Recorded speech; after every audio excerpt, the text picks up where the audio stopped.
We begin in 1959 with a not-so-warm welcome to the Siberian wilderness of the Soviet Union. Deep in the Ural Mountains, hundreds of miles from civilization, this frigid tundra doesn't even have a name. That is, until this man. Igor Dyatlov leads 8 other adventurers on an expedition through the desolate Ural Mountains. In a matter of days, every one of them will be dead, in a manner so disturbing that many will label these the most violent, unexplained deaths of the 20th century. What happens next will be debated by investigators for more than 50 years.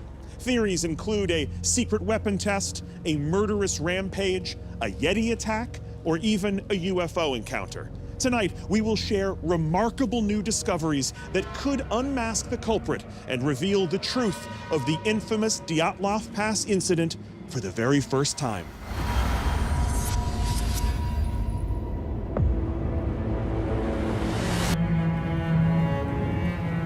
Like most mysteries, this story begins innocently enough. January 23rd, 1959. Buoyed by youth, camaraderie, and adventure, 10 college students venture into the Siberian wilderness. Led by 23-year-old engineer Igor Dyatlov, they're on a 16-day journey deep into the Ortorten Mountains. And let's be clear, although they're college kids, they are also well-trained and well-experienced hikers. And they bring along several journals and 5 cameras to document their trek, not knowing that their words and photos will soon serve as a trail of breadcrumbs in a terrifying mystery.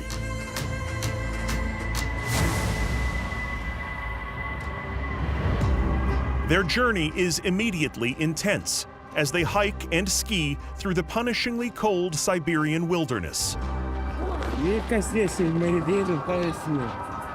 But their mood remains high, as team member Людмила Дубинина writes in her diary. Сегодня мы проводим нашу первую ночь в палатке. После ужина мы сидим у костра и поем душевные песни. Зина даже пытается научиться играть на мандолине под руководством нашего музыканта Рустема. Затем мы возобновляем наши беседы, в основном о любви. But despite their high spirits, after 5 days, one member of the team is injured and can't continue. Yuri Yudin begins to experience extreme joint pain, and on January 28th, leaves the group to head back to civilization. Зина даже пытается научиться играть на мандолине под руководством нашего музыканта Рустема. Затем мы возобновляем наши беседы, в основном о любви. As Yuri parts ways with his comrades, they head deeper into the foreboding wilderness. This is the last time that he will ever see his friends alive. As the 9 hikers reach higher altitudes, they begin to experience the skin-shredding weather that only the infamous sub-zero Siberian climate can inflict.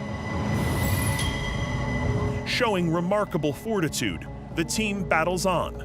Dyatlov writes, Ходить сегодня особенно тяжело. Мы не видим тропи, и иногда нам приходится пробираться нащупыванием. Больше 1,5-2 километров на дом не получится. On their 7th day, with temperatures plummeting to 25 degrees below zero, they pitch camp along the shoulder of a barren and exposed slope that the local Mansi tribesmen call Dead Mountain, a fateful name since it is here that our horrifying mystery is about to unfold. On the slope of the mountain, they cut into a thick slab of ice and set up camp for the night. No one knows exactly what transpired after they hunkered down. Only that night fell, bringing with it dizzying cold temperatures and powerful winds the group described as, quote, the draft of an airplane taking off. No more diary entries were recorded after that day. A tragedy beyond understanding was about to take place.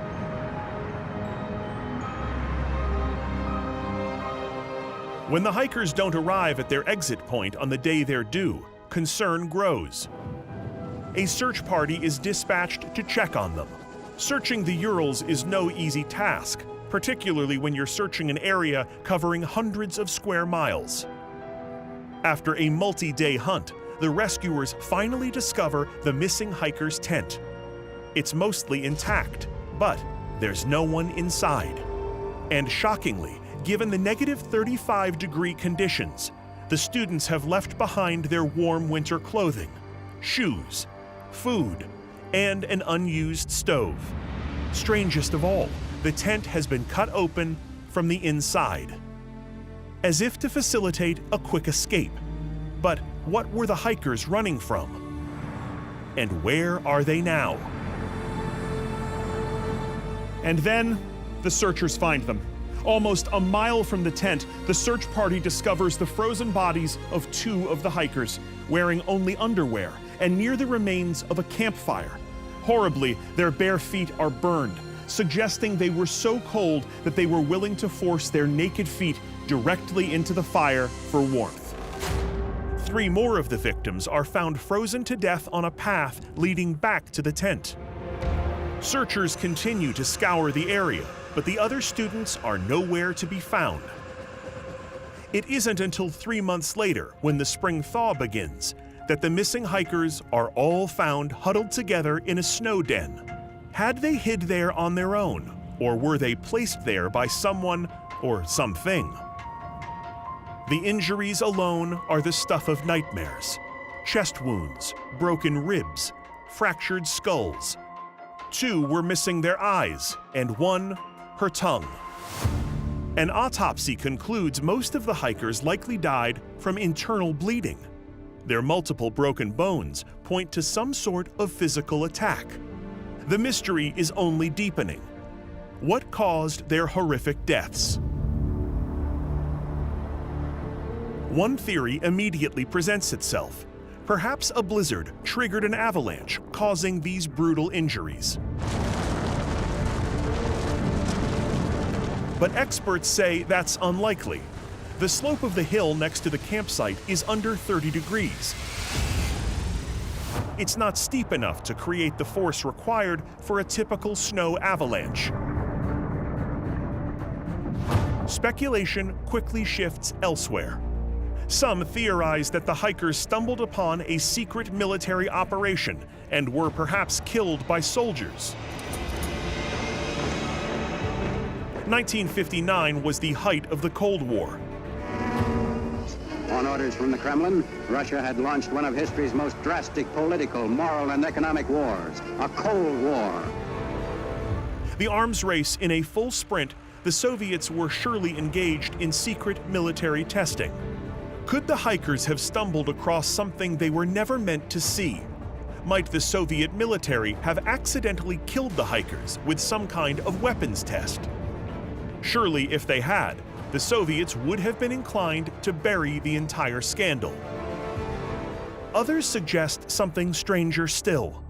Local legend talks of a cryptid that lives in these parts, something the local tribe refers to as the Menk. But we would call it Bigfoot. Could the adventurers really have encountered the mythical Menk? Some of the last photos taken by the group seem to lend credibility to the theory, such as this image. Then, in another final photo, bright lights and massive lens flares imply lights in the sky. Did the hikers encounter something from out of this world? And in recent years, a new theory has gained traction: infrasound. Sound waves below the level of normal human hearing are known to cause sensations of confusion and fear. Could wind coursing over the Siberian mountains have created this infrasound phenomenon? And could it have sent the hikers running from their tent into the unforgiving elements? Decades passed with no answers as to the cause of this strange and disturbing tragedy. But shocking new evidence might show that one of these theories about how these young explorers died might actually be true. For 65 years, the world has wondered what caused the savage deaths of 9 young explorers deep in the Siberian wilderness. I became fascinated by this enduring mystery. Let's go! And traveled to the Dyatlov Pass in 2019. Every step of this journey is just leading us further and further into the unknown. This just feels like the end of the world. I investigated many theories on that trip, including one in which people believe the group ran into a cryptozoological monster. In some areas, it's known as the almas. Here, it's known as a mink. A hulking 6 to 8 foot tall bipedal primate covered in reddish-brown fur. As evidence, many people have pointed to one photo from the hikers' cameras, which shows the blurry image of someone or something. But by examining the pictures before and after it on the camera roll, we proved that the blurry photo is one of the other hikers emerging from the woods, and no mention of a Yeti ever appears in their diaries. At an abandoned gulag, we investigated the theory that an escaped prisoner killed the hikers. Look at this. That's a boot. Unbelievable. But no prisoners were reported missing, and it's unthinkable that a fleeing convict wouldn't have grabbed the hikers' money or warm clothes. I mean, I think we can discount that theory out of hand.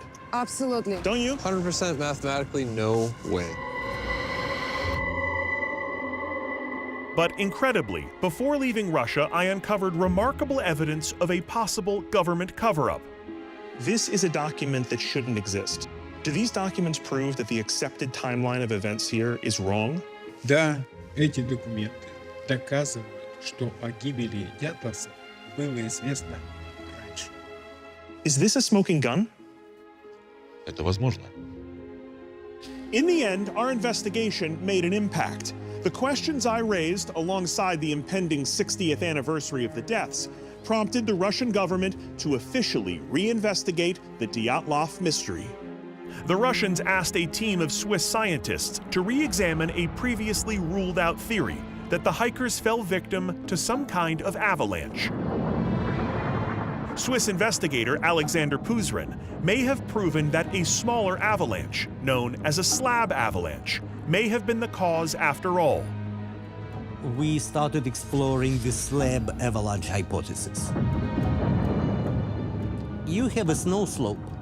At a certain depth, there is a weak layer, and the hard snow above a weak layer behaves like a slab.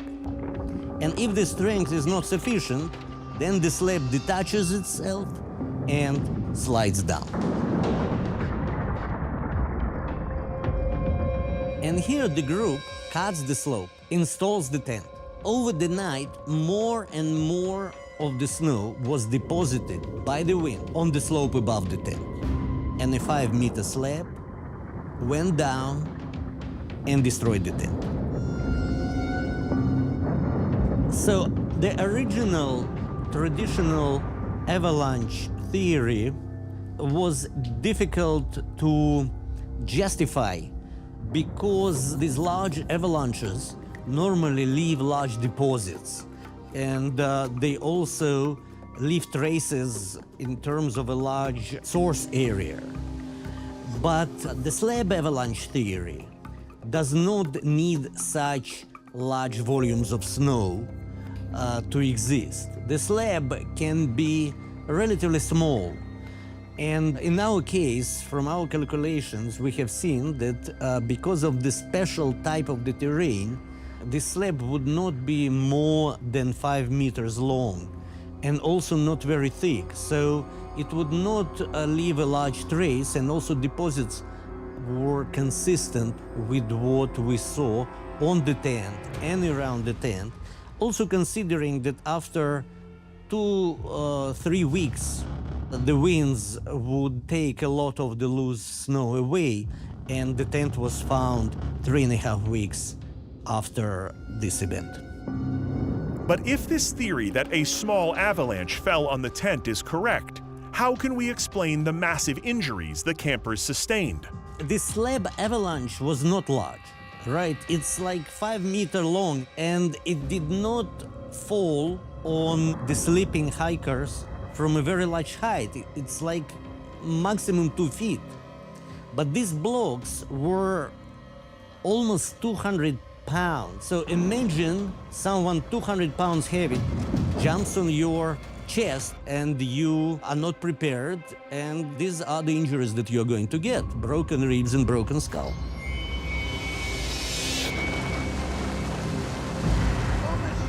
Imagine the horror of waking up and being partially buried in your tent.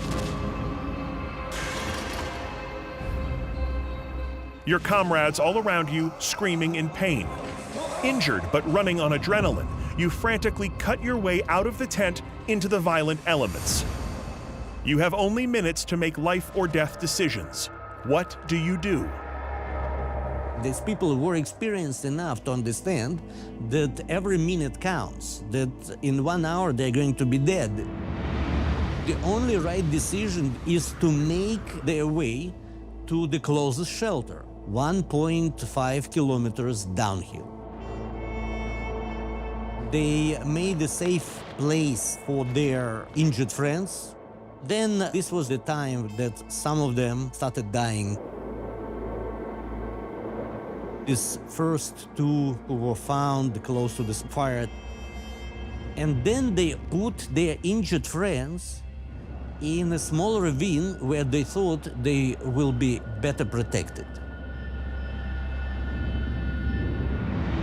And then the three people who remained, they decided to go back to the tent and to try to bring their belongings. But unfortunately, they simply didn't make it. The Swiss team has seemingly brought fascinating new insight to a mystery that's haunted the world for half a century. It's a remarkable theory, but questions remain. Questions like, how can an avalanche explain the deeply disturbing fact that some of the bodies were missing their tongue, nose, and eyes? Well, that may be the easiest explanation of all: scavenging animals. Known to feed on carcasses. Grim, yes, but it's nature's way. So, is the slab avalanche theory enough to explain the mysterious deaths of Igor Dyatlov and his intrepid friends once and for all? Given the strange nature of this mystery, for some, perhaps no single theory will ever be enough. But if we take the time to look at the Dyatlov incident, it does seem that the murder weapon is right in front of us. An unforgiving mountain in a frigid wilderness, where it's always easier to die than it is to live. Still, for decades, the story of the hikers has been remembered for their demise. Yet these remarkable young adventurers deserve to be remembered for so much more than that. In their final, desperate moments, we can understand that truly this is a story of youth, of friendship, and of true bravery at the ultimate cost.